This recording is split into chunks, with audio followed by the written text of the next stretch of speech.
Let's talk about naming binary ionic compounds now. Prefixes are not used. Ionic compounds are opposite sides of the table.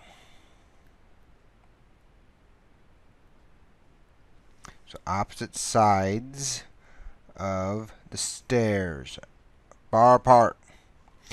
Prefixes are not used, and this is because the charges on the ions, or atoms, ions, indicate how many of each atom or ion, each atom ion, are required. Why is this? Because they need to be neutral. Right? The compounds themselves are usually neutral. Now there are like polyatomic ions that we've talked about, and we're going to bring those back in a second. That itself is an ion with a charge, but the compounds, the chemical compounds like sodium bicarbonate or calcium phosphate, you name the compounds, are all neutral. Now, we remember if you charges group 1, so that would be not necessarily hydrogen, there would be lithium, sodium, potassium, rubidium, cesium. Technically francium too, but it's radioactive and you should not work with that in the lab probably, at least in Chem 1. They are always going to be +1. Group 2.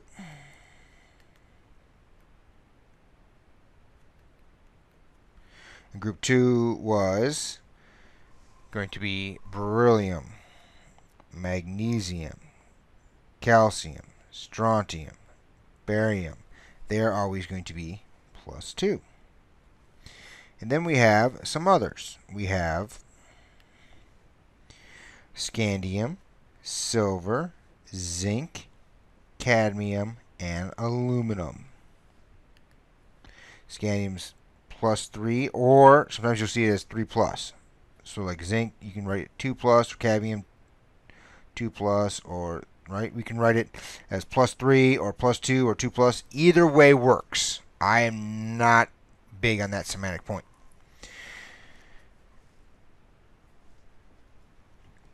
So those are the charges. What happens with every other metal? So every other metal more than one charge is possible.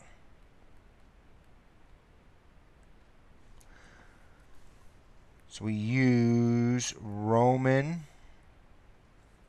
numerals. Roman numerals, this indicates the charge on the metal. It does not indicate how many ions there are, it indicates the charge. So the Roman numerals, for our pleasure, 1, 2, 3, 4, 5, 6, 7, 8, which we won't use, 9, and 10. If you just do it as a line, 2 lines, 3 lines, 4, 5, 6, 7, I'm happy with that too. That's okay. Right? Technically speaking, just so you know, the standard font is Times New Roman for chemistry. Iron metal, iron 2, iron 3. And we name them this way because this is Fe with 26 protons, 26 electrons. This is Fe2+, still 26 protons, now only 24 electrons. And Fe3+, which is 26 protons and 23 electrons. And the reason we do it this way is because we need to know the charge on the metal because it's not, again, how many there are in a small discrete unit. It's how many there are in the repeating pattern, in the lattice. Think of it as a repeating, like a tile floor, a fence, however you want to think of, like a repeating pattern until the end of the sample. Whereas, go back to water, 2H is 1O, that's one small discrete unit, that's all it is. This ionic compound, these ionic compounds, they are constant, they're just a repeating pattern until the end of the sample in 3 dimensions. So it's not how many ions there are, we just know the lowest ratio of ions. We care about the lowest ratio. Iron, metal, iron 2, iron 3, we need to know these because we need to know what iron we're dealing with, because that allows us to predict behavior. For example, if you had to take iron because you were low in iron in your blood, the doctor didn't just look at you and say, man, you're a little low in iron. Why don't you go eat some nails? Now, that'd be fun. That'd be hilarious. I'd laugh if they did it, but that's not what we had to do either. What did we have to do? Well, they give you ferrous sulfate, which is iron 2 sulfate. So iron 2 is what we would need because that's the iron in our blood, hemoglobin, right? The active site where oxygen attaches. So I just said something else. Ferrous. There is a Latin naming system that probably needs to be let go, but they still use it. So the Latin naming system, you have ferrous is iron 2 and ferric is iron 3. So ic is the higher charge than us. So you have cuprous, cupric. You have plumbus, plumbic. Stannous, stannic. What else do we have? Copper, iron, tin, lead. It's pretty much all the ones that I've come across, what I've seen. I'm not going to push that on you. If you see it, I just want you to know ic, us. Ic is a higher oxidation state than us. It'll make sense when we get to acids too, because ic is more oxygen than us. All right, so let's do some examples. Some sodium chloride, magnesium fluoride, calcium oxide, tin 2 chloride, and tin 4 oxide. Let's start with sodium chloride. So I would recommend sodium is Na chloride Cl. Charges. Sodium's group 1 metal plus 1. Chloride group 17 minus 1. All right, the non-metals have fixed charges, right? Because they need to be isoelectronic with their noble gas. Group 1 is always plus 1, so it's isoelectronic with noble gas, and group 2 is plus 2 because it's isoelectronic with noble gas. The transition metals kind of have different rules, different guidelines they go by because they have d orbitals. That makes it more interesting, let's say. So that way they don't have to be isoelectronic with a noble gas. Plus 1 and minus 1 are good together. This compound just becomes NaCl, which you guys knew. Now, magnesium fluoride, Mg and F. Magnesium's group 2. So we get 2 plus minus. The best way to do this is switch the charges. So the F comes down and the 2 comes over, right? We just switch cross charge. It's just like lowest common denominators, right? If 1/2 plus 2/3, you make them sixths and add.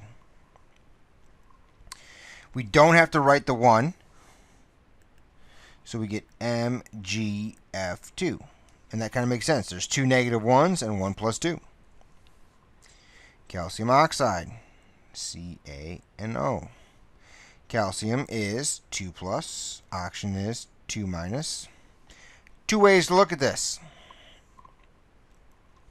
You can notice that they're good together and just write down CaO, or we could cross the charges and get Ca2O2.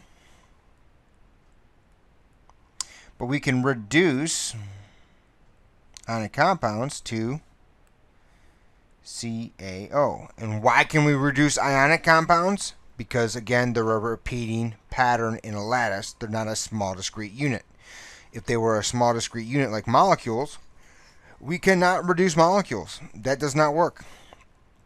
Because if you reduce the molecular formula of a molecule has each individual atom, each piece of the puzzle that needs to get there. Whereas ionic compounds, it's just a ratio of positive ion to negative ion. Tin 2 chloride, SN2 plus, Cl minus, swap.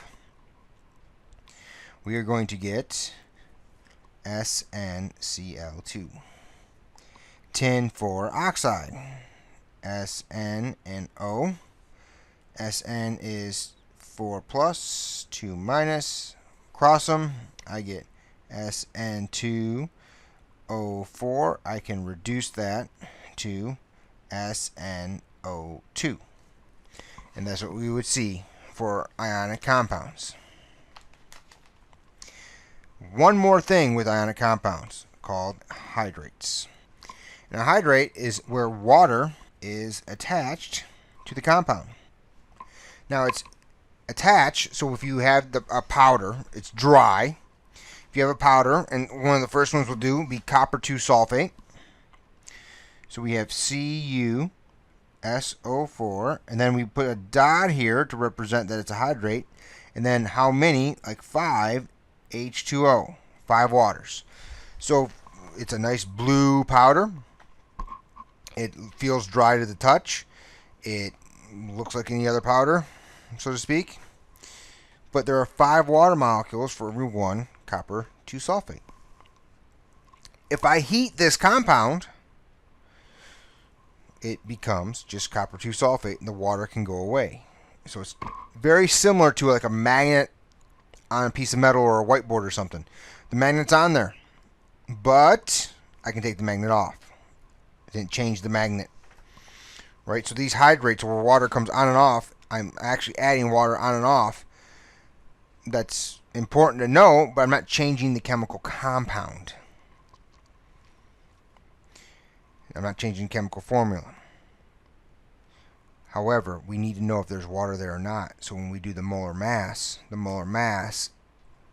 compound is there. So I'd have the molar mass of copper plus sulfur plus 4 oxygens plus 5 waters. So because when we count by weighing, those 5 waters matter. So how would I name this? This would be named copper 2 sulfate. 5, use penta hydrate. That's it. So we just use the prefix. So this hydrate here, that dot represents that this is a hydrate. Here's another one. CuCl2.2 H2O. Go ahead and try to name that one real quick.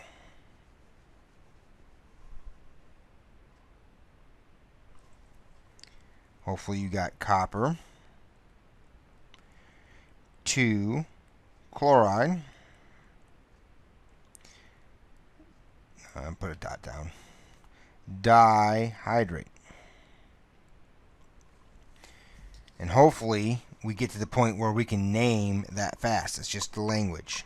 So that would be the naming and formulas of ionic compounds.